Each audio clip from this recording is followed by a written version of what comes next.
The word God doesn't mean what you think it means. The Kotzker Rebbe once surprised some rabbis with the question, "Where is God?"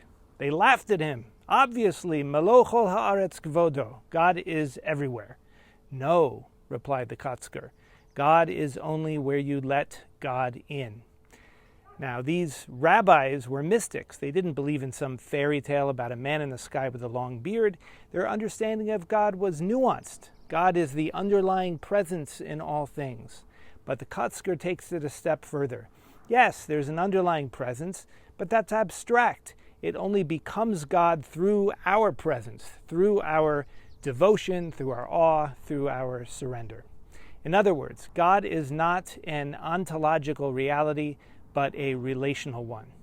So how do we let God in? The Torah says that not only should you rest on Shabbat, but that every 7 years the land itself should rest. Et sefiach ketzircha lo tiktzur. The growth of your crop you shall not harvest.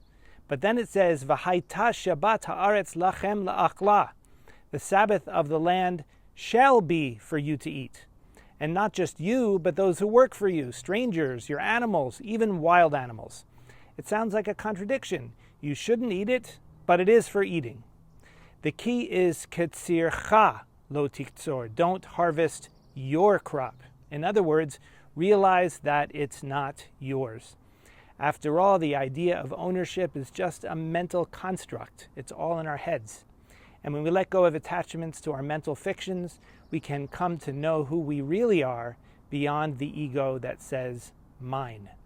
And of course, Shabbat is definitely not a rest from eating, but it can be a rest from the separate me that believes it owns things. And how do we awaken this realization? We should do it by sharing. Ul toshavcha hagerim imach, for the strangers who dwell with you. We can awaken it through the great mitzvah of hospitality by welcoming others over for a Shabbat meal. But on the inner level, we do it by welcoming this moment, just as it is right now. And that is meditation. I'm Rabbi Brian Yosef, and you can meditate with me at TorahofAwakening.com. Shabbat Shalom.